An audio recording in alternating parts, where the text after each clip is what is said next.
60களில் 20களின் காதல் நாயகன், கருப்பு வெள்ளை திரையிலும் இருட்டு வெள்ளையாய் மின்னும் அழகன், காதல் காட்சிகளில் காளையர்களை கட்டி போட்ட கதாநாயகன், காதல் திரைப்படங்களில் ஆதிக்கம் செலுத்தி தமிழ் சினிமாவின் அரியாசனத்தில் அமர்ந்து ஆட்சி செய்த காதல் மன்னன் நடிகர் ஜெமினி கணேசன் தமிழகத்தின் புதுக்கோட்டையில் நவம்பர் 16ஆம் தேதி 1920ஆம் ஆண்டு ராமசாமி ஐயர் கங்கம்மாள் தம்பதியருக்கு மகனாக பிறந்தார்.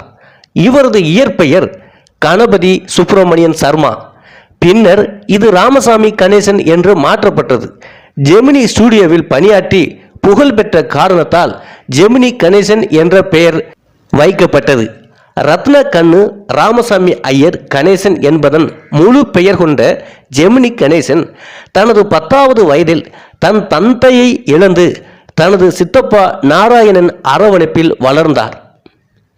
கணேசன் மேன்மைமிகு மன்னர் கல்லூரி புதுக்கோட்டையில் பயின்று வேதியியல் அறிவியல் இளவர் பட்டம் பெற்றார். அதாவது பிஎஸ்சி கெமிஸ்ட்ரி பட்டம் பெற்றார். கல்லூரி படிப்பை முடித்த ஜெமினி கணேசன் அவர்கள் சென்னை கிறிஸ்துவ கல்லூரியில் ஆசிரியராக பணியாற்றினார். பின்னர் ஜெமினி ஸ்டுடியோவில் புதுமுகங்களை நடிக்க தேர்வு செய்யும் காஸ்டிங் டைரக்டராக பணியாற்றினார்.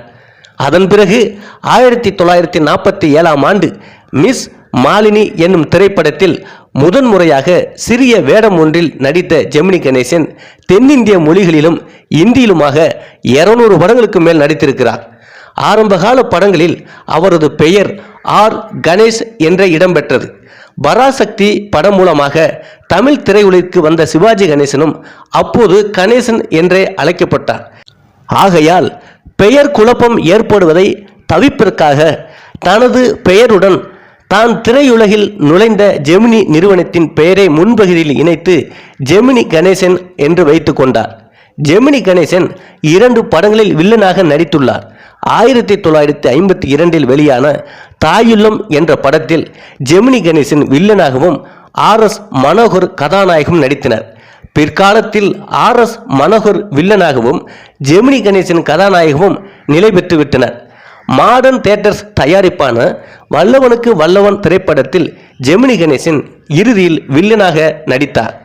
கதாநாயகன் வேடத்தில் ஜெமினி கணேசன் நடித்த முதல் படம் 1953ஆம் ஆண்டு வெளியான பெண் என்ற திரைப்படமாகும். இதில் அவர் ஜோடியாக அஞ்சலி தேவி நடித்திருந்தார். 1953ஆம் ஆண்டில் வெளிவந்த மானம் போல மாங்கல்யம் படத்தில் முதன்முறையாக இரட்டை வேடம் ஏற்று நடித்தார். வஞ்சிக்கோட்டை வாலிபன் திரைப்படத்தில் அவர் ஒரு சாகச நாயகனாக நடித்தார். நான் அவனில்லை படத்தில் 9 தோற்றங்களில் ஜெமினி கணேசன் நடித்துள்ளார். முகராசி என்ற படத்தில் மட்டுமே எம்ஜிஆருடன் இணைந்து நடித்துள்ளார். பத்மியுடன் அவர் நடித்த முதல் படம் ஆஷா தீப என்கிற மலையாள படம் தமிழில் ஆசை மகன் என்ற பெயரில் வெளிவந்தது. தொடர்ந்து நடித்த கணவனே கண்கண்ட தெய்வம், மிஸ்ஸியம்மா போன்ற படங்கள் அவருக்கு நட்சத்திர அந்தஸ்தை அளித்தன.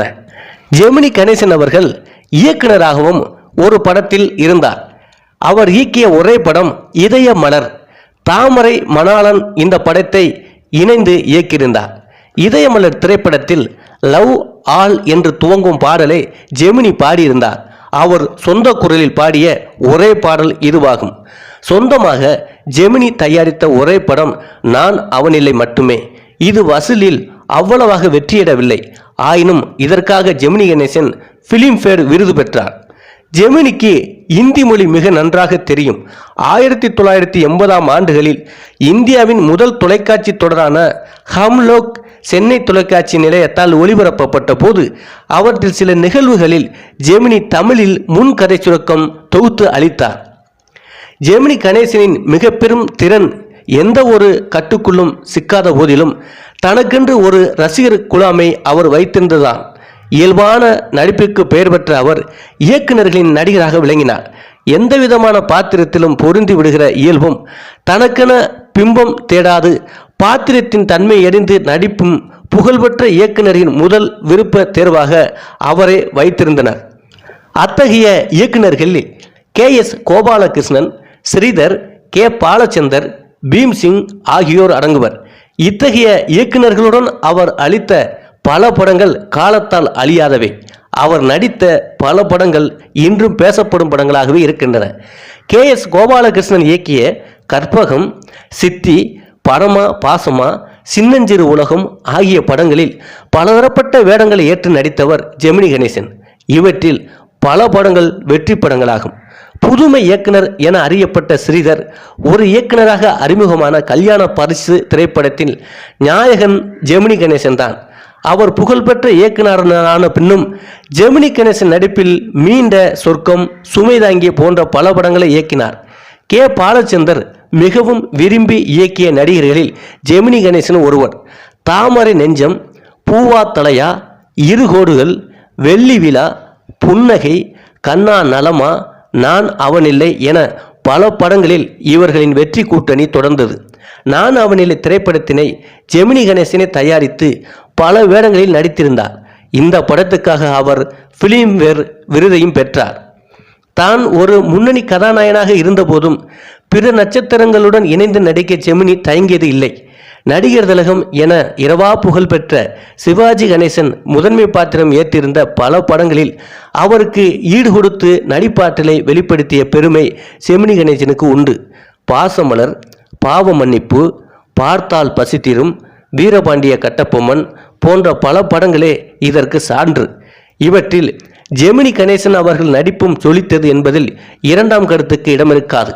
தமக்கு பின்னர் திரைக்கு வந்த ஜெய்சங்கர், AVM ராஜன், முத்துராமன் ஆகியோருடனும் ஜெமினி கணேசன் பல படங்களில் இணைந்து நடித்தார். எந்த ஒரு நட்சத்திர நடிகையுடனும் இயல்பாக புரிந்துவிடும் திறன் கொண்டமையாலே காதல் மன்னன் என்றும் அவர் அறியப்பட்டார். அவருடன் மிக அதிகமான படங்களில் நடித்தவர் சாவித்ரி, பத்மினி, அஞ்சலி தேவி, சரோஜா தேவி மற்றும் ஜெயந்தி ஆகியோராகும். சாவித்திரியின் அவருடன் நடித்த முதல் படம் மனம் போல மாங்கல்யம். இதன் படப்பிடிப்பு நடைபெறும் வேளையில்தான் இருவரும் மனம் புரிந்து கொண்டனர். இதன் பிறகும் இருவரும் இணைந்து பாசமலர், பாத காணிக்கை, 1000 ரூபாய், யார் பையன் போன்ற பல வெற்றி படங்களில் நடித்துள்ளனர். இவற்றுக்கு முந்தைய படமான மிஸ்ஸியம்மாவும் மிக பெரும் புகழ்பெற்ற படமாகும். பத்மினியுடன் அவர் நடித்த முதல் படம் ஆஷா தீபம் என்கிற மலையாள படம். தமிழில் ஆசை மகன் என்ற பெயரில் வெளிவந்தது. அதன் பிறகு இவர்கள் ஆசை, மல்லிகா, வஞ்சிக்கோட்டை வாலிபன், பொன்னு விளையும் பூமி, வீரபாண்டிய கட்டபொம்மன், மீண்ட சொர்க்கம் ஆகிய படங்களில் வெற்றி கொடி நாட்டி நடித்தனர். சரோஜா தேவி முதன்முறையாக முழுநீள கதாநாயகியாக அறிமுகமானது ஜெமினி கணேசன் கதாநாயகனாக நடித்த கல்யாண பரிசு என்ற திரைப்படம். அதன் பின்னரும் இந்த ஜோடி ஆடிப்பெருக்கு, கைராசி, பனித்திரை, பணமா பாசமா போன்ற பல திரைப்படங்களில் வெற்றி கொடி நாட்டியது. அஞ்சலி தேவி ஜெமினி கணேசுடன் இணைந்த பல படங்கள் அந்த காலத்தில் பிரபலமாக இருந்த மாய மந்திர அடிப்படையிலானவை. மணாளனே மங்கையின் பாக்கியம், கணவனே கண்கண்ட தெய்வம் ஆகியவற்றை குறிப்பிட்டு கூறலாம். பின்னணி பாடகர்களில் மிக பெரும் பெயர் பெற்று விளங்கிய TM சவுந்தரராஜன் ஜெமினி கணேசனுக்காக சில பாடல்கள் பாடியது உண்டு. எல்லோரும் இந்நாட்டு மன்னர் படத்தில் என்னருமை காதலிக்கு, சதாரம் படத்தில் நினைந்து நினைந்து நெஞ்சம் மற்றும் ராமு படத்தில் கண்ணன் வந்தான் போன்று புகழ்பெற்றதும் இந்த கூட்டணி ஆகும். இருந்தாலும் அவரது திரை குரலாகவே அறியப்பட்டவர்கள் இருவர். முதலானவர் அவரது ஆரம்பகால படங்களில் பின்னணி அளித்த AM ராஜா. இரண்டாமானவர் பன்மொழி வித்தகரான PP ஸ்ரீனிவாஸ். இயல்பாகவே மென்மையான குரல் கொண்டிருந்த ஜெமினி கணேசனுக்கு இவர்கள் இருவரது குரலும் மிக அற்புதமாக பொருந்தியது. மனம் போல மாங்கல்யம் திரைப்படத்தில் மாப்பிள்ளை டேய் துவங்கி பல படங்களில் AM ராஜா அவருக்கு பின்னணி பாடினார். கல்யாண பரிசு திரைப்படத்தில்தான் அவர் முதன்முறையாக இசையமைப்பாளராகவும் அறிமுகமானார். இதன் பிறகு ஆடிப்பெருக்கு போன்ற சில படங்களில் அவருக்கு இசையமைத்து பாடியுள்ளார்.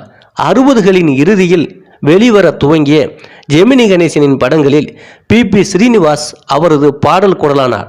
சுமதாங்கி போன்ற படங்களில் ஜெமினிக்காக அவர் பாடிய பாடல்கள் இரவா வரம் பெற்றவை. 1970ஆம் வருடங்களில் இறுதியில் சாந்தி நிலையம் போன்ற சில படங்களில் அப்போது பெயர் பெற துவங்கியிருந்த SPP, அன்புடன் அழைக்கப்படும் SP பாலசுப்ரமணியம் அவர்கள் ஜெமினி கணேசனுக்கு பின்னணி பாடியுள்ளார். ஸ்ரீதரின் அவளுக்கென்று ஒரு மனம் மற்றும் சாந்தி நிலையம் ஆகிய படங்கள் வெளியாகும் காலகட்டத்தில் ஒரு நாயகனாக ஜெமினிக்கு சற்று இறங்க முகம்தான்.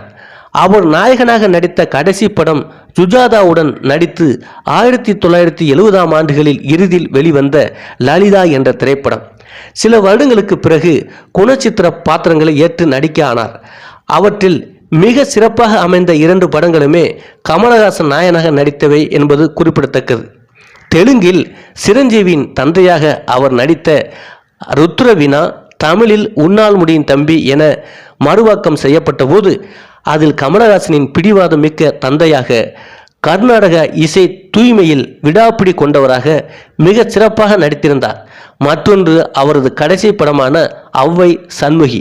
அந்த படத்திலும் சிறப்பான நடிப்பை வெளிப்படுத்தி அந்த படம் மிகப்பெரிய வெற்றியை பெற்றது. ஜெமினி கணேசன் தமிழ், இந்தி, தெலுங்கு, மலையாளம் மற்றும் கன்னடம் ஆகிய மொழிகளில் 200க்கும் மேற்பட்ட திரைப்படங்களில் நடித்துள்ளார். தமிழில் மட்டுமே 97 படங்களில் நடித்துள்ளார். இவரின் முதல் படம் மிஸ் மாலினி 1947ஆம் ஆண்டு வெளிவந்தது. 1950களில் தொடங்கி 60 வரை அதிகபட்சமாக 41 திரைப்படங்களிலும் 60களில் 30 திரைப்படங்களிலும் நடித்துள்ளார். அவர் கடைசியாக தமிழில் நடித்த படம் ஔவை சண்முகி 1996ஆம் ஆண்டு வெளிவந்தது. தெலுங்கு மற்றும் இந்தி மொழிகளில் நாயகனாகவும் 2ஆம் நாயகனாகவும் பல படங்களில் ஜெமினி கணேசன் நடித்துள்ளார். அவரது கல்யாண பரிசு இந்தி மொழியில் நஸ்ரானா என்னும் பெயரில் ராஜகோவர் நாயகனாக நடிக்க மறுவாக்கம் செய்யப்பட்ட போது தமிழில் நாகேஸ்வர ராவ் நடித்த வேடத்தில் ஜெமினி கணேசனே நடித்தார். இந்தி மொழியில் தேர்ச்சி பெற்றிருந்த அவர் மிஸ் மேரி போன்ற படத்திலும் அஞ்சலி தேவியுடன் அவர் நடித்த சில படங்களின் இந்தி மறுபதிப்பிலும் கதாநாயகவே நடித்தார். தமிழ் நடிகைகள் வெற்றி கொடி நாட்டிய பாலிவுட் தமிழ் நடிகர்களை வெகு காலத்துக்கு வரவேற்றதில்லை. ஜெமினி கணேசனும் இதற்கு விதிவிலக்கல்ல. இதர மொழிகளுடன் ஒப்பிடுகையில் இந்தியில் அவரது பங்களிப்பு மிக குறைவாகவே இருந்தது.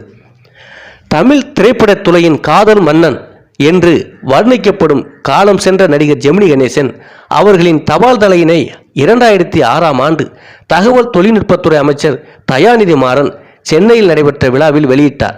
5 ரூபாய் நாணய பிரிவுகளில் நடைபெற்ற விழாவில் வெளியான இந்த தபால் தலையினை ஜெமினி கணேசன் அவர்களின் புதல்விகள் கமலா செல்வராஜ், ரேவதி சுவாமிநாதன் ஆகியோர் பெற்றுக்கொண்டார்கள். தாய் உள்ளம் படத்துக்கு பிறகு ஜெமினி கணேசன் வில்லனாக நடித்த ஒரே படம் மாடர்ன் தியேட்டர்ஸ் தயாரிப்பான வல்லவனுக்கு வல்லவன். இதில் ஜெமினி கணேசன் எதிர்பாராத விதமாக இறுதியில் வில்லனாக வெளிப்படுகிறார் என்பதும், வில்லனாக அறியப்பட்டிருந்த அசோகன் இதன் கதாநாயகன் என்பதும், துவக்கத்தில் வில்லன் போல காணப்படும் மனோகர் காவல்துறை அதிகாரியாக வெளிப்படுத்தியிருப்பார் என்பது ரொம்ப ஆர்வத்துடன் இன்ட்ரெஸ்டாக இருக்கக்கூடிய திரைக்கதையாகும். இந்த திரைப்படத்தில் ஒரே ஒரு பாடக்காட்சியில் சாவித்திரி கௌரவ நடிகையாக தோன்றியிருப்பார் என்பது குறிப்பிடத்தக்கது. ஜெமினி கணேசன் சொந்த குரலில் அற்புதமாக பாடக்கூடியவர் என்றும், அந்த நாளைய இந்தி பாடகர் சைகால் பாடல்களை ஒற்றி எடுத்தார் போல பாடுவது அவர் வழக்கம் என்றும் அவரது பல பாடல்களை பாடிய பிரபல பின்னணி பாடகர் பி ஸ்ரீனிவாஸ் ஒரு பேட்டியில் கூறியிருக்கிறார். தாம் இயக்கிய இதயமலர் திரைப்படத்தில் லவ் வால் என்று துவங்கும் ஒரு பாடலை ஜெமினி பாடியிருந்தார் என்பதும், அவர் சொந்த குரலில் பாடிய ஒரே ஒரு பாடல் அதுதான் என்பதும் குறிப்பிடத்தக்கது. ஜெமினி கணேசன் இந்தி மொழியை மிக நன்றாக அறிந்திருந்ததால் 1980ஆம் ஆண்டுகளில் இந்தியாவின் முதல் தொலைக்காட்சி தொடரான ஹம்லோக் சென்னை தொலைக்காட்சி நிலையத்தில் ஒளிபரப்பப்பட்ட போது அவற்றில் சில நிகழ்வுகளை அவர் தமிழில் முன்கதை சுருக்கம் அளித்தார். இந்தி பட உலகில் நுழைந்து 1970ஆம் ஆண்டு துவக்கத்தில் முன்னணி நடிகையாக முன்னேறி கொண்டிருந்த ரேகா தாம் ஜெமினி கணேசன் புஷ்பவலியின் மகள் என அறிவித்தார். ஜெமினி இதை ஒப்புக்கொண்டார். ரேகாவை தவிர ஜெமினி கணேசனின் வாரிசுகள் யாரும் திரையுலகில் புகழ் பெறவில்லை. அவரது மகள் ஜி ஸ்ரீதர் இயக்கத்தில் கார்த்திக்கின் ஜோடியாக நினைவெல்லாம் நித்யா என்னும் திரைப்படத்தில் நடித்தார். இதுவே அவரது முதலும் கடைசியுமான திரைப்படம். பின்னர் மருத்துவ கல்வி பெற்று எய்ட்ஸ் பற்றிய விழிப்புணர்வு உருவாக்குவதில் அவர் பெரும் பங்கு அளித்துள்ளார். ஜெமினி கணேசனின் மகளான கமலா செல்வராஜ் செயற்கை கருத்தரிப்பு மருத்துவ சிகிச்சை முறைமையின் முன்னோடிகளில் ஒருவராக பெரும் ஆராய்ச்சியிலும் பங்களிப்பு அளித்துள்ளார். மிக பெரும் டாக்டராக விளங்குகிறார். மறு சிறுநீரக கோளாறு உள்ளிட்ட நோய்களினால் அவதியுற்ற ஜெமினி கணேசன் 2005ஆம் ஆண்டு மார்ச் திங்கள் 22ஆம் நாள் இந்திய நேரப்படி பகல் 1:30 மணிக்கு காலமானார். இவரது பூத உடல் அரசு மரியாதையுடன் தகனம் செய்யப்பட்டது. அவருக்கு ஏற்கனவே பத்மஸ்ரீ, நடிப்பு செல்வம் மற்றும் நடிகர் மன்னன் போன்ற விருதுகளும் பட்டங்களும் வழங்கப்பட்டுள்ளது. ரசிகர்கள் அவரை அன்பாக காதல் மன்னன் என்றே அழைத்தனர். அவருடைய உருவம் தாங்கிய தபால் தலையும் அரசாங்கத்தால் வெளியிடப்பட்டு கௌரவப்படுத்தப்பட்டது. கதாநாயகன், குணச்சித்திரம், வில்லன் போன்ற வேடங்களில் நடித்து தயாரிப்பாளராகவும் ஆகி பாடகராகவும் இசையமைப்பாளரும் ஆகி தமிழ் சினிமாவில் மிக பெரும் நடிகராக தன்னை நிலைநிறுத்தி கொண்டவர் ஜெமினி கணேசன் அவர்கள். இன்றும் அவர் நடித்த படங்களின் காதல் காட்சிகள் உண்மையிலேயே பார்ப்பவர்களுக்கு காதல் எண்ணத்தை உருவாக்கும். அந்த அளவுக்கு காதலை வெளிப்படுத்தக்கூடிய ஒரு மன்னர் தான் ஜெமினி கணேசன். அதனால தான் அவருக்கு காதல் மன்னன் என்ற பட்டப்பெயருடன் சினிமாவில் வலம் வந்தார். அந்த பட்டப்பெயர் அவருக்கு பொருத்தமாக இருந்தது.